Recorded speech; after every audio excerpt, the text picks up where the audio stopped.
I'm Sophie, and welcome to the Women's Health Podcast, where today we are joined by Noémie Fox. Noémie, welcome to the Hi, podcast. Sophie. Thanks so much for having me. And I want to start with your early life. Now, you were born in France, but you grew up in Australia, surrounded by sport from the beginning. What are your earliest memories from being on the water? It's hard to pinpoint like an exact moment from, when I started paddling or my earliest memories, but I think, when we moved to Australia, it was for the Sydney 2000 Olympics and always to do with kayaking. The river kind of just followed us after that. And I think my earliest memories would be on family holidays, still bringing the kayaks out on the lake and just kind of sitting in them. But generally speaking, it wasn't like the most positive, experience for me being in a kayak. It wasn't something that I like loved from the get-go. It was more something like our parents wanted to pass on their passion, and I definitely preferred like just being at the beach as opposed to being in a kayak. But yeah, I think we were always kind of just surrounded by water and paddling in one way or another. And yeah, it kind of has followed us and intensified ever since then, but always surrounded by kayaks, really. When did you have that switch from kayaking being something that you dread and turning into something that you look forward Yeah, to? that's a really good question because it's hard to also again pinpoint that moment, but it was more around the time that I started making friends because then the social part came into it and it wasn't something that like, oh, I hate this after school activity or do we really have to go kayaking on holidays? It was more like, oh, I get to see my friends or I can, go to New Zealand this time with the junior trip and kind of have my own reason to go kayaking. So although they never really like imposed their like passion onto us and be like you must be a kayaker, it was more like you should just try and like see where it takes you. And yeah, I think it's well, as soon as I kind of started making friends and really having a reason for myself to go, that wasn't just because I had to do it. Yeah, I started to kind of really enjoy it. Yeah, it's that all it has to be your own idea. Always. Yeah, I had the same with my family with Yeah. surfing. Although that's Hated pretty it. cool. I wish I was forced to be a surfer. Oh no, it wasn't cool at the time, but then eventually when they stopped trying to force me, I was like, hang on a Oh, I minute, I really actually like want to do it. this. Yeah. So both of your parents were involved in the Sydney 2000 Olympics. How did that Olympic energy shape your childhood and eventual career path? Yeah, the Olympics was always something that I grew up like hearing about and eventually, understanding that it was actually a really big deal and it was a really cool race. But both my parents were Olympic athletes, and my mum actually found out she was pregnant with me the day before she competed at the Atlanta Olympics. So it's like this. No There's so much way. like Olympic blood just everywhere and in our story. But I think my earliest like memories as well of the Olympics was those welcome home ceremonies that we got to go to in 2004 and 2008 for the Australian Olympic team, and seeing those athletes come back and how big, strong, and tall they were, and they had medals, and they were so nice, and we had these books we would just get all the autographs in. I think I was so infatuated by those athletes, and growing up after the Sydney 2000 Olympics with Ian Thorpe, with Adam Mears, those huge names as well. And Susie O'Neill, I had her Barbie, the backstroke Barbie. You'd wind up in the bath and everything. It was like they, I think, were superstars in Australia. And so yeah, I think I really idolized Olympic athletes, and it wasn't a dream of mine to go to the Olympics. I never thought I would actually get there, but I was just mesmerized, I think, by it. And when I think about our childhood, the values of like Olympism in the sense of striving for excellence and courage and putting yourself out there, I think they are big values that have guided and shaped our childhood for sure, and not just sport but in school, striving to be a good student and do well out of school as well as in sport. It's definitely, I think, that sort of um, mentality that shaped us growing up, and that kind of just aspect of having a go and trying different sports, but also committing to a full term even if you don't like it. It's you start something, finish Mm. something. So it's definitely shaped us in lots of different ways, and I think the emotions we've got to experience through the Olympics, not just in Paris but from an early age, and being inspired and having that sense of like, wow, they're the best in the world. I think I'm really grateful to have like had those Olympic emotions from such a young age just kind of shape my life as well, because I think it's a real privilege as a young girl to be inspired by, say, an Olympian as well, and have those people as your role models essentially growing up. Absolutely. And I mean, you can't get a better role model than someone who's won at the Olympic Games. I mean, they're just absolute heroes, especially in Australia. You started competing at 14 and you won gold at your first Junior World Championship. Looking back, what do you remember most from those early years? It's funny, a lot of people talk about that medal and then they don't talk because I don't think many people know, but that was a team event, which was amazing. And it was my first World Championships. And I'd only really been surrounded by success. You know, my sister by that race was already number one in the world and had won a medal in London Olympics. And so I just kind of was naturally surrounded by success and thought, I'm going to achieve the same success. And so that was my first race and we won gold. And then in the individual races, it was a disaster and I bombed out and I finished 11th, which was one place short of qualifying for the Youth Olympic Games the following year, which I would watch all of my friends go to.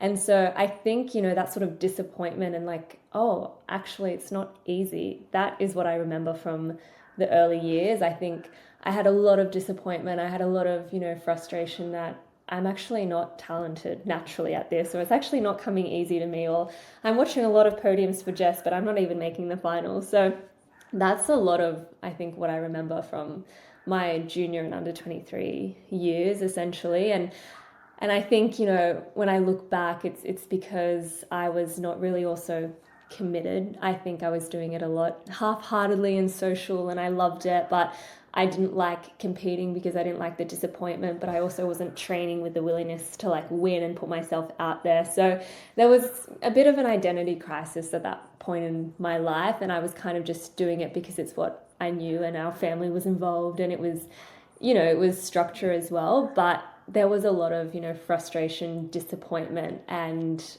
oh, I'm actually not good at this and it's really, really hard, but also not, you know, kind of doing what you need to do to improve. So those years were quite like, you know, I think hard on me in terms of self-confidence, self-doubt, and going through navigating the complexities of being a young woman in sport as well, and dealing with your body that's changing and not wanting to do gym because you'll get too bulky and strong. And so, yeah, it was definitely a hard time. I think when I look back at that big chunk of starting competition and getting the harsh reality check that no one's born a champion and you actually have to work really hard to get to that level of excellence where, you know, you do get on the podium and you do start winning medals, but that's also not the most important thing about sport. And I didn't learn that and realize that until a later age. Yeah, it's so interesting hearing you talk about what that was like and the high expectations that you already had of yourself at such a young age with your family's strong legacy in kayaking. How did growing up in that environment influence your development as an athlete? Well, as an athlete, you're always exposed to comparison. It's inevitable, it's inescapable. You are constantly compared in terms of, you know, your physique, your skill, your delivery, your results, how much you train, the whole shebang. And that's escalated even more inevitably and inescapably when your sister is the number one in the world and the number one of all time. There wasn't just a comparison to, you know, the best in the world. There was a comparison every day at home to my sister. Not directly from everyone at all. And, you know, Jess was never putting herself out there being like, I'm better. She's the most humble and graceful and, you know, supportive sister. But naturally, you know, it comes from you. And you're like, Mm. how come everyone in my family just gets it and I don't? Like, how come I'm the slow learner here? And so I think it was definitely very challenging for me to grow up in that environment that you're constantly kind of compared to excellence and someone whose success seems to just come to so easily and naturally, and you're the dark sheep getting everything wrong and not getting the results, and just, you know, Jess also 99.18 just the most natural, successful like woman to grow up, and I was like, how am I just not like this at all? Where did it all go wrong? How did I not get any of the leftover genes, you know? But you know, I think I got to a point where I was so tired of playing that sort of victim mindset and that defeatist mindset, and I started to dabble in different worlds as well, you know, really pursue university, different work outside. And that's when I actually realized how much I do love this sport as well, and how much this sport has given me. And you know, my parents and everyone always knew that it was very hard to grow up in that constant comparison and constant, you know, I guess Fox family legacy, expecting me to become an Olympian. And you know, naturally a lot of people, not at all ill-intended, but they would say, oh, what's it like being the only one that hasn't been to the Olympics in your family? And you're like, great. Like, Way to rub it you know, in. so there was naturally a lot of comparison, and I think it was impacting me a lot. But it got to a point where I realized, you know, I can be the main character in my story. I can forge my own path. And when the Olympic opportunity opened up for Paris, that kind of opened up for me in 2023, end of that year. I realized, you know, like, I'm over being defeatist. I'm over being, you know, like doing things half-heartedly. And I think, you know, it was just such a huge moment for me to forge my own career and realize, you know, if I want to do things well, I can, and I'm, you know, going to give it a shot. So my family has been my biggest, you know, weakness in a sense of the way it's impacted me, but they've been also and more so, and most importantly, my biggest strength and my biggest support network, and the first ones that have really, you know, believed in me and kept me in this sport. Because a lot of moments, and if I was in a different family, I never would have put myself through what I went through, and I would have quit very, very early on. But I'm so grateful they kept me in it and kept that love for kayaking, and like the root reasons that we do kayak and we love to kayak, they kept that alive and kept me involved. And you know, I wouldn't have gotten to this level of success if it wasn't for that as well. Yeah, I mean, there's no denying that you are an incredibly successful elite athlete now. And I can't even imagine the mental toughness and resilience that you must have growing up in that environment. So I feel like long game, this has probably served you really well, especially competing at such a high level. Yeah. Um, Elite sport comes with that immense pressure and expectations. How do you learn to navigate those demands, and what strategies do you employ when you need to stay focused to your own unique goals and carve out your own path? Yeah, it can be a lot of pressure and a lot of you know, I think you feel that sometimes that you have the weight and the expectations on your shoulder, and that, you know, the world's gonna end if you don't do well in this race. But what I think really helped me when I was feeling huge pressure, and that was to qualify for the Olympic Games. It was really a one shot opportunity. Wake up on one day, you've got to be on the podium, otherwise you're not making the Olympics, and who knows where you'll be in another 4 years, and you'll remain the only one in your family that's never been. And you know, before that, I was also doing all the Channel 9 media of, hi, my name's Noémie Fox and I'm qualified to the Olympic Games, and feeling like I was cursing myself before even, you know, trying to qualify. So before Paris last year, it was huge pressure that I had never felt in my life. And, you know, I was really stressed that I wouldn't make it and that I'd be a failure and I'd be a disappointment. But I think there's a lot of mental reframing that I had to go through. And with the help of my psychologist, it was, you know, really understanding that failure, and you know, failure isn't missing the quota, it's not getting to the Olympics. Failure is never having even given it a shot and really tried to qualify. And I think, you know, you kind of start to reframe that it's just a race, and obviously it is your life and it's your life's work, and it's what you invest years and years into. And especially the Olympic Games, it's such a small window of time. You know, you sacrifice all your weekends or your parties in your youth, everything for this one moment. So it is hard to just say it's a race, life goes on, when there's so much value, importance, and life's work that goes into it.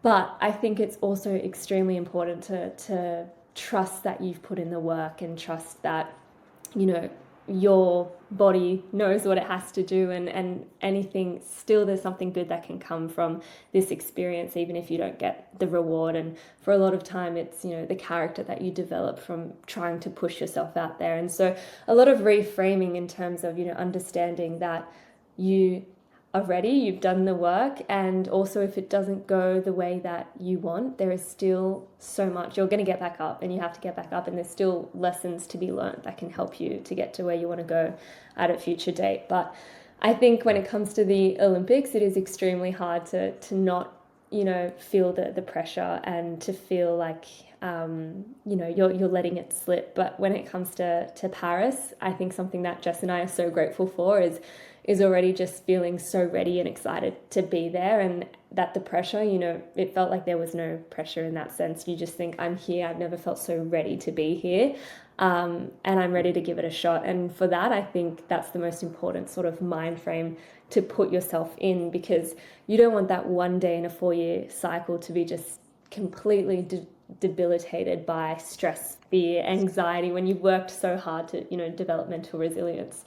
So I think it's just mental reframing and positive thinking, and, you know, really boosting yourself that you've got what it takes, no matter if it's sport, if it's life, if it's this big high pressure event. Life does move on and you recover after it, but you've got to believe that you've put yourself in the best physical condition to go out there and give it a shot, and then you'll deal with the rest when it comes. Exactly. I love that mental reframing that your psychologist said about, you know, it's the real failure is not even putting yourself in the arena and not even Mm. trying.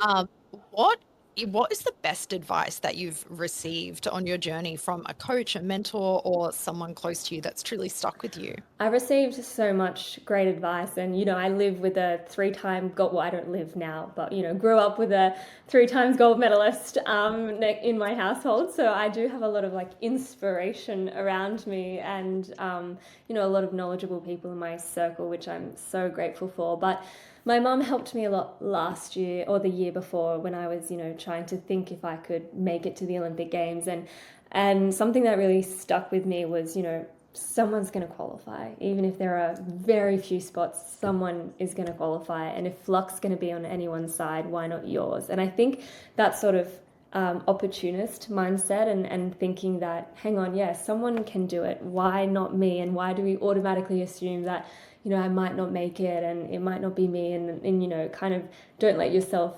fulfill that opportunity before you've even tried. And so that is, I think, a mind frame that has really helped me over the few years. And then something from like nearly 10 years ago was Liesl Jones, the swimmer. She was doing a talk that I was in the audience for, and I remember her saying something like, you know, even if you can't sleep, or even if you're not sleeping and it's the night before a competition, you're super stressed, and you keep waking up by the fact that, and keep getting stressed by the fact that you're not sleeping, your body is resting. And if you like calm your nerves and calm your mind, it's as efficient as sleep. And that's something I still think about today when I'm like before a competition and I'm getting anxious and I can't sleep. It's like learning to calm my mind, to be like, it's okay, it's still productive, you know, rest is productive, don't get stressed that you can't sleep. So yeah, I think that's also something that really stuck with me very randomly. That's really great advice. I'm going to remember that the next time I'm not sleeping because I have a meeting or something the next day. That's so good. Because you're right, you get yourself more You're like, worked now I've up only because you're got like, 2 hours, like, you know, yeah. yeah. Oh, no, that's great advice.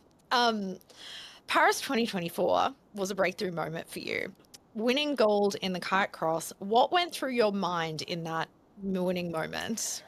Gosh, it is so hard to pinpoint that emotion and even, you know, like understand what it is. But it was just this euphoria, this adrenaline, this like pure shock. I think I hadn't let myself be in, um, like be in that winning mindset essentially, or not that winning mindset, but let myself believe that I was going to win until I won. I think kite cross, you really have to be in the moment and think about, you know, getting through, getting to the next stage. I didn't let myself be like, oh my gosh, I'm close to the final. Oh gosh, I got through the semi-final. If I win top two, I'm in the final, then I might medal. Like I really stayed in the moment. And so it got to the final, even on the start line, I was like, enjoy it, be present. Like I was taking in the crowd. And that's a key moment that I remember. And I'm glad that I was very present, because I remember, the feeling, the songs that were playing, the atmosphere, and then crossing the line. That was the first time that I like realized, holy shit, sorry, I've won, and that was just the most euphoric experience ever. But then just pure adrenaline, because then I watched my best friend win the men's class in the same discipline, and just the joy that I then felt for him. It was like my whole body was just shaking from, like, this is the most insane experience of my life, and the best feeling in the world. And then doing the podium 5 minutes later, still like shaking from adrenaline. It's this whole blur. But I'm really thankful for the Paris 2024 organizing committee, because the next day they had this like runway down with the Eiffel Tower, which was called Champions Park, and we got to do this like runway walk with all the other gold medalists from our sport and like relive that podium feeling. And that was the coolest feeling ever. So yeah, just honestly a blur of all the highest, coolest emotions you can possibly experience in life, and getting to share that and experience, like have Jess jump in the water, my partner jump in the water, my family right there, my best friends from high school screaming in the crowd, and being in Paris. Like, it was all just a goddamn dream. And I still pinch myself and feel so lucky to have like hit that lottery in life of just experiencing the most incredible feeling of all time. Yeah, and kayak cross was a brand new discipline. So what was it like becoming the first champion in I that? know, I think that is what served me well, is that, that mindset of being like, someone's going to do it, why not me? I think that's what I loved the most about kayak cross, was going into the Olympics and not being like, oh, well, I'm ranked 15, and so, it's hard to beat the top ones because they're so consistent. I went in being ranked high, but thinking, I have beaten everyone at least once. I can beat them again.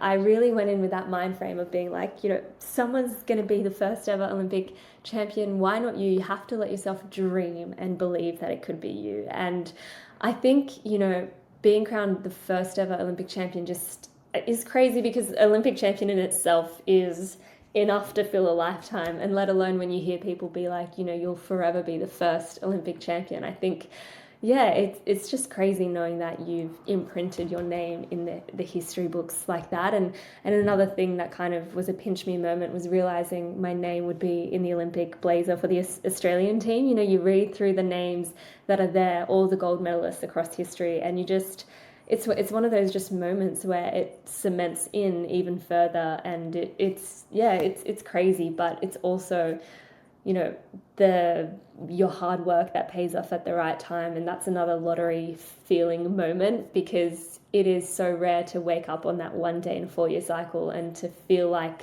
you're ready to go and you want to go and you're so hungry and you're so excited, and to have it pay off and to do the run of your life when it counts is another feeling of like winning the lottery. So yeah, it's lots of pinch me moments after the Olympic Games, and still hearing that to this day, I think is something you just wish you could hear when you were like, 12, 13, thinking like, I suck at this, I'm never going to be good, or like, I never have what it takes to be remarkable, or to be, to achieve that level of greatness. It just kind of, for me, is like a success story for myself, and like anything is possible if you commit to your goals and you commit to yourself, really. So yeah, it's still insane, and I still get inspired from it. That's so inspiring as well, because I think a lot of people feel if they're not good at something initially, or they try a few times and they're not that great, that it's just not for them and they're just not natural at it. But I think you're such an inspiration for anyone to just remind you that you need to keep going and practicing. And, if you put the effort in, you put the work in, and surround yourself with the right people, you can achieve anything. Massively. Yeah. And you are about to compete at the World Championships. How are you approaching this next challenge after the High at This Paris? is a completely different ball game for me, because I love being the underdog, and Paris, I was the underdog, and I feel like that's kind of like a position that I thrive in. And now I'm the one being chased, and the one with the expectations, and hearing people be like, oh yeah, like you'll win again.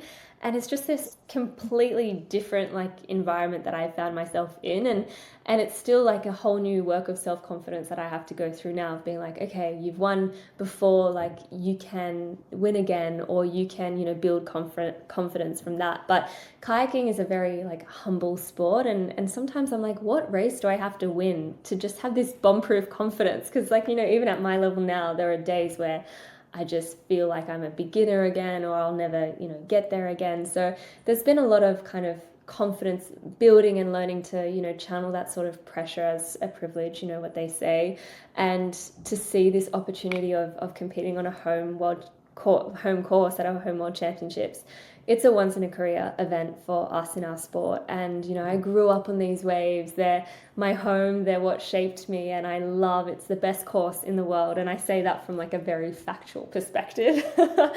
And yeah, I see this now today as such an opportunity, and I'm trying to still, you know, I guess tell myself that, you know, there's so many people that supported us in Paris, and now we have an opportunity to bring that show to the Penrith Whitewater Centre where it will be.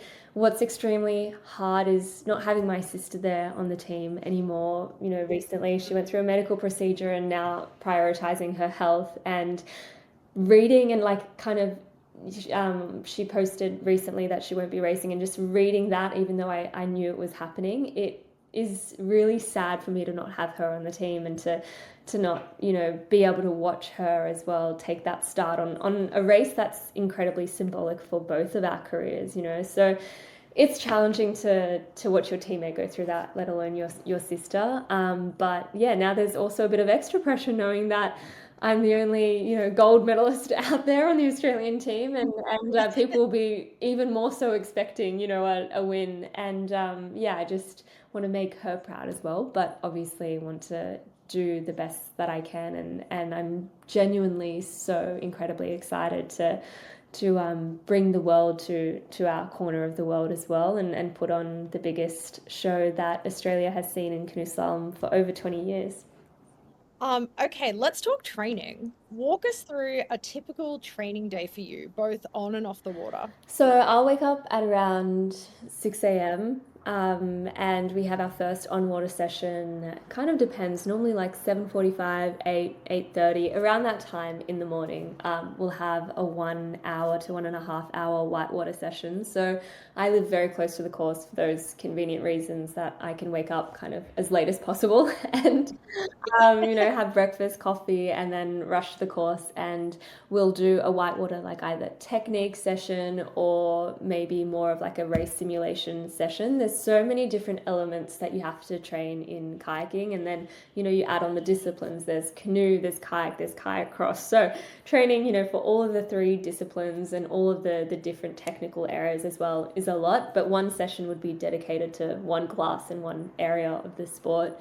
And then there's video review, another coffee, of course, lunch, physio, and we will do an afternoon session of some sort, whether that's another whitewater. We do a lot of technical whitewater sessions, not much like endurance in terms of, say, like running or like flat water, because we are a 90-second sport at the end of the day and have to have that sort of technical skill. If we've got a good baseline fitness, that's great. Otherwise, I have to work on that, but that's for a later time in my cycle right now. And then yeah, otherwise a gym. But generally speaking, there's like 2 sessions in a day, and at the moment I'm not working as well, so it's great to kind of have that downtime to do things like physiotherapy and, you know, either some sort of relaxing sauna at the end of the day, and seeing my friends while I'm at home in Australia, which is not, you know, all the time, and kind of building a bit of a routine as well to prioritize performance. But it kind of varies and changes day to day, which is nice, and it keeps the sport super exciting as well. So that's something I'm definitely grateful for. Yeah, and you said you had breakfast before your first whitewater session. How important is nutrition and how do you fuel your sessions?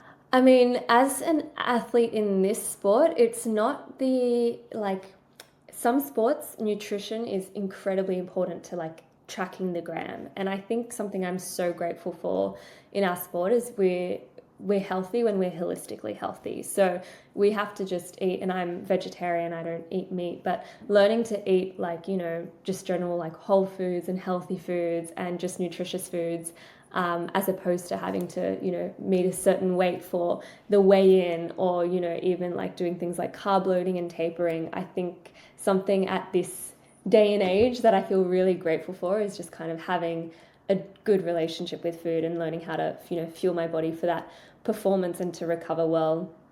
And for me, I know that like having a huge breakfast before my first training is actually quite detrimental, because I'm pushing really hard and I'm holding my breath a lot. And so if I go, too hard on my overnight oats, or like, if I have something a bit too big in the morning, it's really hard for me to train. So I'll have like a light breakfast in the morning, and then, eggs on toast after that as well.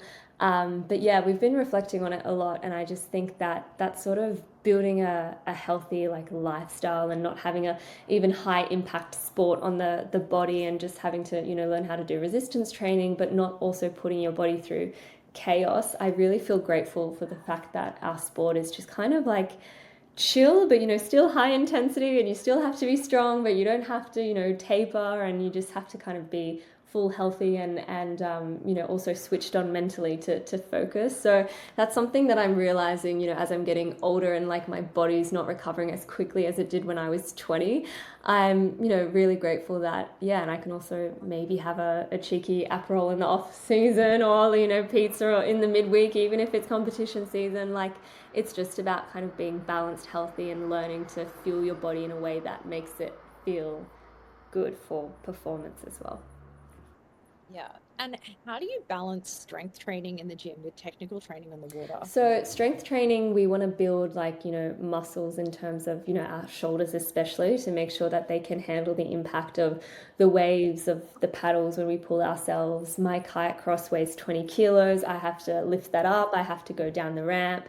I want to make sure that my strength, my back, my, doing things like as well, deadlifts, chin ups, bench pull, bench press, the shoulders especially, and the back and the lats, they need to have this sort of strong kind of bomb-proof basic strength level, and that's something we have to maintain throughout the year. So 2 sessions a week, as well as, maybe a bit of resistance training with bands, or I do Pilates. I love reformer as well, and doing things like that is a great way to kind of maintain that strength for your arms and your shoulders, especially out there on the whitewater. Because yeah, those boats can be extremely heavy, and just like the repetition of it all, it's so important to have that sort of like basic strength as well. And I'm really grateful that I now have a better relationship with strength and conditioning, and it kind of came from getting a better coach as well. Now, coach that we have, he really lifts the vibe in the gym and lets me, blast my music, turn it into a dance show, and just enjoy it, and, find, I guess, yeah, joy in doing those pull-ups, weighted pull-ups, which not many people would, but I think, like, find also joy in that sense of getting stronger and understanding the translation that it has directly on the water, in terms of being able to pull a higher load and to get further and to have a faster sprint on the flat water, and really understanding how that sort of strength and conditioning work translates into a better performance and better injury prevention as well. And a lot of, young girls in sport, it's easy to associate, I'm getting a big back, or I'm getting big lats, or I'm getting too muscly, and, boys don't like it when I'm muscly. The amount of comments you hear as well in our world, which is like, oh no, we don't like kayakers, they're too strong. And learning, to understand your body for what it can do on the water, and understanding that, wow, like being strong translates to so many incredible things in life as well, not just physical looks, I think is a long journey. But it's so important to, eventually get there and see the benefits of strength training. Especially if you have to lift 20 kilos. Yeah. That's It's honestly, sometimes I get the coaches to carry it back up the river. There is no shame in that. now mental wellness is a big part of your advocacy. What practices or rituals do you use that help you keep grounded under the pressures of elite sport? For me, writing a lot has helped me. So writing in my journal, reflecting a lot, kind of voicing all the emotions that I feel on paper, to actively and physically get them out of my system, but also to kind of go back to that exercise of reframing, to build the confidence and to understand what it is that I'm going through, but what it is I need to do to feel and approach the situation differently. I've done a lot of confidence building through affirmations and writing them down. Sometimes it's hard to say them in the mirror out loud, and so for me it's like writing down the affirmations and building confidence in that way, and that can be like a day-to-day thing. Even before the final in Paris, it was writing down the affirmations that I'm strong enough, that I can do this, that I've taken this on before. And for me, that's like the biggest way to kind of rebuild confidence, to rebuild, I guess, that sort of mental strength as well, and to kind of get all the stress out of my system. It's a way to also kind of write down any sort of maybe thing that scares me, whether that's a competitor, whether that's a fear, whether that's any sort of anxiety that I might have, writing it down, approaching it, and if it needs to be speaking to a psychologist or someone on the team. But I think that has been a massive like reflective and meditative thing that I've done and that I still do today, and having different ways to wind down. So I have like a certain show that I will save if it's really good for a particular event. So I've actually saved Ted Lasso to watch for the Worlds. So I haven't even watched that yet, but knowing like little things to like wind down, that will be like your moment as well of joy amidst a big storm, and your moment of calm as well. And things as well, like just a nighttime routine, no matter where you're traveling in the world, having that skincare routine or wind down routine that I can have, that kind of normalizes an experience, no matter how wild or chaotic, a competition schedule may be or the travel may be. It's kind of like finding that sense of calm as well. Yeah. Oh my God, you're going to love Ted Lasso. I'm excited. Yeah. Very strategic on my behalf. Yeah, I've rewatched it like 3 times. It's so good. You have really great skin. What is your Oh skincare gosh, routine? it's chaos at the moment, but French pharmacy brands, they are the Oh, key. yeah. And you're an Adidas Yeah. athlete. Does their apparel and footwear support your training, whether that's the Z&E for everyday wear or the on time in the gym? It's still sometimes crazy to say I'm an Adidas athlete. I think for me it carries as well so much like history and such a legacy behind it, that it's just, wearing those 3 stripes, sometimes you're like, wow, that's so cool. Like that's such a flex. And I think, that for me it's always kind of like, look good, feel good, and I really feel good and look good, I think, in the Adidas wear. And what I love is on the water, it's more like the base layers. Something that's been important for me is finding the right crop top that's comfortable, but that's very light. And the actually need to find out what it is, the Aero Impact, I think Aero Impact Luxe, I should double check that, but the really light ones with the light straps for our broad shoulders are amazing for that. And in the gym, I'm always more of a like shorts and oversized tee. So I love a graphic Adidas tee as well. But I think the Zenny is something that I just kind of lounge and live in. And one of the primary school kids that I visited the other day for a talk, they said, what's the best part of being an athlete? And I said, being able to just wear comfy clothes all day, that's our uniform. And for me, the Zenny tracksuit is my uniform. And I'm trying to branch out of black. I'm a very monochrome black. And I know there's the dark purple now, so I might venture to the dark purple. But yeah, I love just being in a tracksuit. And I think while I'm one, an Adidas athlete, but two, an athlete in general, I kind of just really pull that card of always being in a matching tracksuit any time of the day. It's totally acceptable and it's totally comfortable as well. How important is having the right apparel for training, and what kind of functionalities do you look for? It's super important. And, I think it's something that you really have to train yourself to be organized in and to prioritize. A lot of the time, you kind of just might get into a routine and rewear the same things, or just kind of get on with it, or keep forgetting an item and just pushing on with it. But for me, I really had to strip things down and find, kind of, I guess, equipment that matches my level. You know, I'm an Olympic champion. I need to stop also wearing things half-heartedly, or not wearing the right equipment, or not investing in the right equipment, and not feeling like a high standard, because it really does translate into your performance. And so I really kind of reinvested into feeling and like looking as good as, like, I guess, want to perform, if that makes sense. And something that's super important is that like ultralight under all of our equipment that we're wearing, to feel like nearly you're wearing nothing. And so that's why